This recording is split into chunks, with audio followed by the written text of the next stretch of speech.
ધોધમાર વરસાદથી જનજીવન પ્રભાવિત થઈ ગયું। ભારે વરસાદને પગલે તમામ શાળાઓમાં રજા જાહેર કરવામાં આવી। વલસાડમાં અંદાજે 7 ઇંચ વરસાદથી તંત્ર એલર્ટ મોડમાં આવી ગયું તો ડાંગ સહિતના જિલ્લાઓમાં અનેક જગ્યાએ પાણી ભરાઈ ગયા। સાંસદ ધવલ પટેલે પરિસ્થિતિ પર સતત મોનિટરિંગ કર્યું છે। સાંસદ વહીવટી તંત્ર અને ડિઝાસ્ટર ટીમોના સંપર્કમાં સતત છે। પ્રભાવિત વિસ્તારોમાં ત્વરિત રેસ્ક્યુ કામગીરી કરવા પણ સૂચના આપવામાં આવી।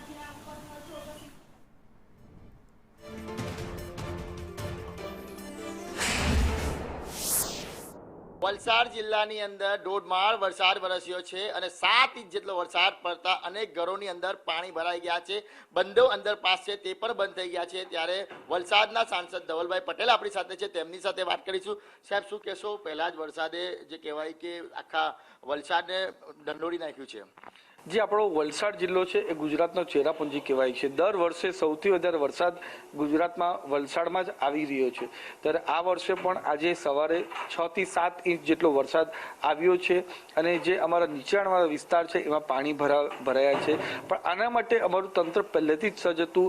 અમે કલેક્ટર અને પૂરી સરકારી તંત્ર સાથે અમે પહેલા જ આના માટે મીટિંગ કરી હતી કે જ્યારે વરસાદ આવે ત્યારે આપણું તંત્ર પૂરી રીતે સજ્જ થઈ જાય અને જે પણ આપણા લોકોને રાહતની કામગીરી હોય, આપણા નીચાણવાળા વિસ્તારમાં લોકોને ખસેડવાની કામગીરી હોય એ પૂર્ણ કરાય। સાથે સાથે આજે અતિ ભારે વરસાદ જોતા અમે વલસાડ જિલ્લાની અંદર રજા જાહેર કરી છે। એ જ રીતે અમારા નવસારીમાં ચીખલી અને વાંસદામાં પણ રજા જાહેર કરવામાં આવી છે અને ડાંગમાં પણ સતત હું કલેક્ટર સાથે સંકલનમાં છું। ત્યાં 3 ઇંચ જેટલો વરસાદ પડ્યો છે। હજુ વધારે વરસાદ ત્યાં પણ આવે તો ડાંગ જિલ્લાની અંદર પણ શાળા અને કોલેજમાં રજા જાહેર કરશું, જેના થકી આપણા વિદ્યાર્થીઓ છે એમને કોઈ હાલાકી ના ભોગવી પડે। સર, ખાસ કરીને વાત કરીએ તો કેટલાક ઘરોની અંદર પણ પાણી પ્રવેશી ચૂક્યા છે, તો એમનું કઈ રીતના સ્થળાંતર કરવામાં આવ્યું છે? રેસ્ક્યુ કેટલા લોકોને કરવામાં આવ્યા છે? જી, જે અમારા નીચાણવાળા વિસ્તાર છે ખાસ કરીને વલસાડ જિલ્લાની અંદર એ પહેલાંથી જ અમને આઈડેન્ટિફાઈ કર્યા છે, કારણ કે અમારું હિસ્ટ્રી પ્રમાણે અમને ખબર હોય છે કે આ વિસ્તાર છે જ્યાં સૌથી વધારે વરસાદ પડે છે। તો એ જેટલા વિસ્તારના લોકો છે એમને અમે સેફ સ્થળે ખસાડ્યા છે। એમના રહેવાની સુવિધા, જમવાની સુવિધા બધી જ અમે પૂરી પાડીએ છીએ અને જે પણ એમને સહાયતા જોઈએ એ પૂરી પાડીએ।